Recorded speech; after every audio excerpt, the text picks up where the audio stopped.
극동방송과 함께하는 성경 읽기 프로젝트 성경 읽어지네.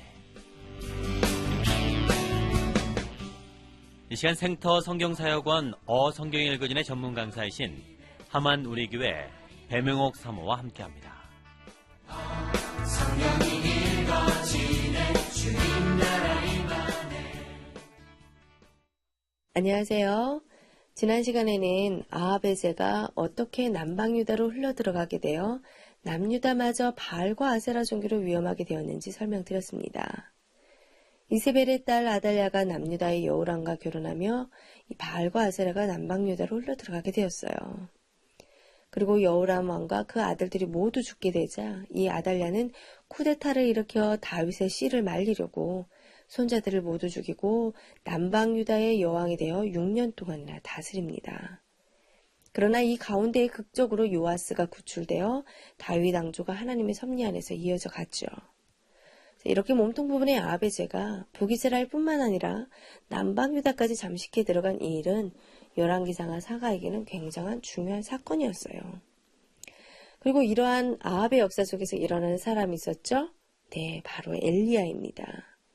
아합과 이세벨이 하나님의 선지자를 모두 죽이는 그 학살에서 살아남은 엘리야가 이들 앞에 나와 재앙을 선포했어요. 3년 6개월 동안 비가 오지 않을 것이다. 이 예언을 선포하고 엘리야는 시돈 지역으로 사라집니다. 그리고 3년 뒤에 다시 아합 앞에 나타나 바알과 아세라 선지자들과의 결투를 제안했어요.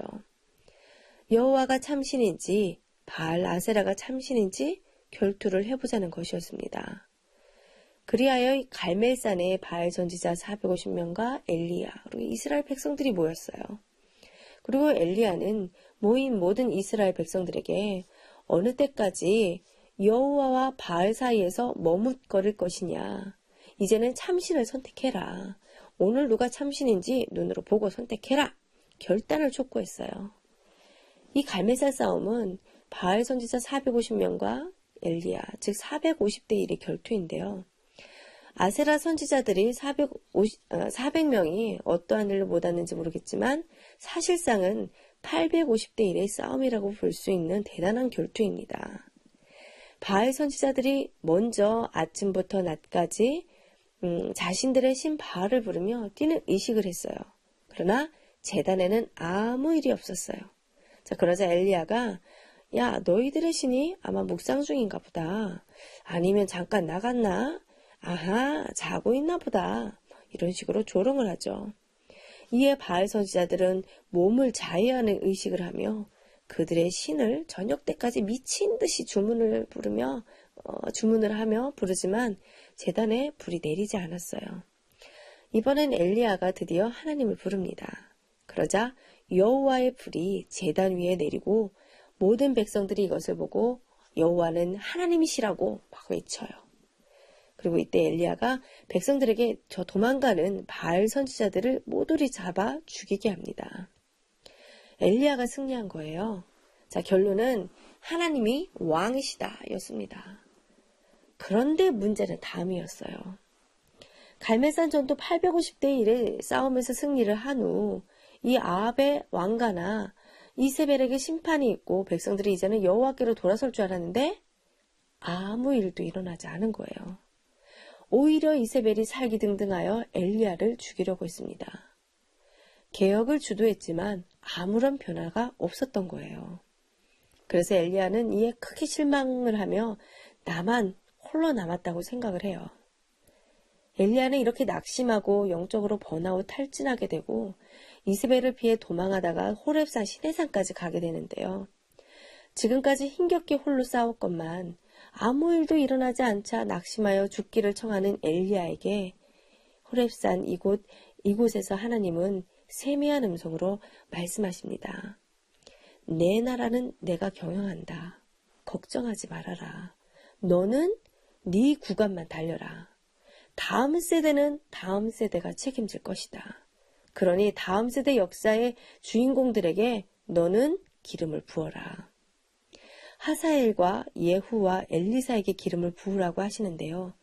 즉 하사엘은 시리아 아람의 왕으로 이 왕이 아합을 죽이게 되죠. 예후는 이스라엘의 왕으로, 엘리사는 선지자로 기름을 붓고 세워놓는 것이 이 엘리야의 말년의 사역이라는 것인데, 엘리야는 이제 힘을 내요. 이게 끝이 아니라는 것을 깨달은 겁니다.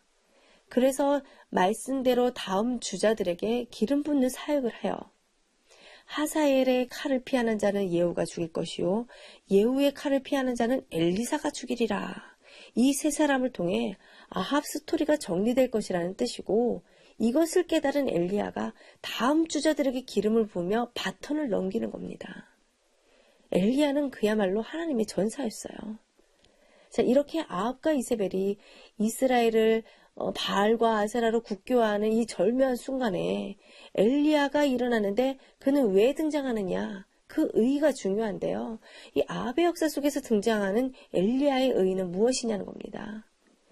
갈멜산에서 바알 선지자들과의 싸움은 성경 전체의 주제라고 말할 수 있는 하나님 나라 대 세상 나라 싸움이에요. 하나님 나라와 세상 나라가 정면 충돌하는 장면입니다. 그동안 이렇게 하나님 나라와 세상 나라가 정면 충돌한 적이 없었는데, 엘리야가 하나님의 전사로서 혼자 싸운 거죠. 사실 모두 이렇게 엘리야처럼 하나님의 나라 백성답게 살았어야 했는데 그러지 못했어요. 다윗의 길로 가며 왕들이 하나님의 왕되심을 선포하며 하나님의 나라를 이어갔어야 했는데, 왕들이 못하니까 새로운 직임의 사람들이 나타났는데, 그들이 바로 선지자들이고, 이들의 모델이 샘플이 엘리야였던 거예요. 세상 나라를 하나님 나라로 이끌어가야 할 사명을 뗀 이스라엘이 오히려 거꾸로 완전히 당하고만 상황이 아합 왕 때였습니다. 다른 말로 하면 가인 계열이 셋 계열을 먹은 거예요. 바로 이러한 때에 하나님이 가만히 계시지 않으시겠죠. 그래서 하나님의 입장을 대변하여 말하는 사람들이 등장하는데, 그들이 바로 예언자, 선지자들인 겁니다. 이제 바알과 아세라의 나라인데 내가 어찌 이 나라의 왕인가? 난 이 나라의 왕이 아니다. 너희는 내 백성이 아니다. 이게 하나님의 입장이에요. 그러니까 세상 나라에 먹힌 나라에 하나님이 서실 자리가 없어졌어요. 하나님이 다스리실 수 없는 겁니다. 그래서 결국 망하는 거거든요. 그런데 힘이 없어서 망하는 것이 아니다라고 미리 말씀하시는 거예요. 창세기 12장에서 시작한 나라, 망하려고 세운 나라가 아니라 죗값을 받는 것이다. 심판받는 것뿐이다. 다시 회복할 것이다. 이렇게 망하기 전에 미리 망하는 이유를 죗값으로 망하는 것임을 누군가가 얘기해 줘야 되잖아요. 그래서 이렇게 하나님을 대변하는 자가 예언자들인 겁니다. 앞으로 기술 선지자들이 꼬리 부분에서 이제 우르르 등장해서, 자, 그러면 망한다. 그러면 망한다. 그러면 망한다고. 자, 이렇게 망하기 전에 선지자들이 등장하는데, 이 선지자들의 샘플이, 대표가 바로 엘리야인 겁니다.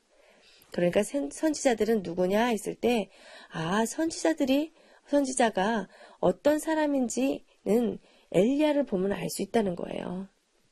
즉, 엘리야는 선지자의 샘플 모델입니다. 엘리야는 선지자의 전형이었어요. 자, 이렇게 세상 나라의 대표 아합과 하나님의 전사의 대표 엘리야의 싸움을 통해 말하고자 하는 것이 뭐였을까요? 창세기 12장에서 시작한 하나님의 나라 거룩한 백성으로 세상 나라에 깃발 꽂고 정복하고 하나님의 나라를 선포할 백성들이 오히려 바알과 아스라에게 거꾸로 먹힌 이것이야말로 우리 민족을 멸망시킨 이유라는 것이 사가가 말하고 싶어 했던 해바라기였습니다. 자, 그리고 나서 이제 열왕기 하 2장에서 엘리야의 승천이 이어지는데요. 걔가 아하방의 피를 핥는 이 아하방의 죽음과 병거타고 하늘로 올리우는 이 엘리야의 승천이 여기서 절묘하게 대칭을 이루고 있어요. 아합의 죽음과 엘리야의 승천이라는 막이 내리면 이제 엘리사가 등장하여 13장까지 걸쳐 하나님의 싸움을 하게 됩니다. 그리고 엘리야의 예언대로 아합의 이 오므리 왕조는 예후 왕조가 멸망시켜요. 그러니까 예후 왕조의 역할은 아합의 역사를 심판하는 역할인 겁니다. 예후에 의해 아합의 집은 뿌리채 멸절당하는데 바알 숭배의 결과는 심판이라는 거죠. 아합과 엘리야의 스토리가 흘러가다가 결국 엘리야의 예언대로 말씀이 응했다라는 것은 하나님이 진정한 왕이시라는 사실을 드러내는 것인데, 앞으로 일어날 이 나라의 미래사를 선지자들을 통해 척척 예언하시고 역시 그대로 실제 역사가 일어나고, 이 사실을 놓치지 않고 하나님이 기름 붓는 대로 왕도 세워지고 예언하신 대로 일이 되어가는 과정을 설명하고 싶은 것이 사가의 마음이었습니다.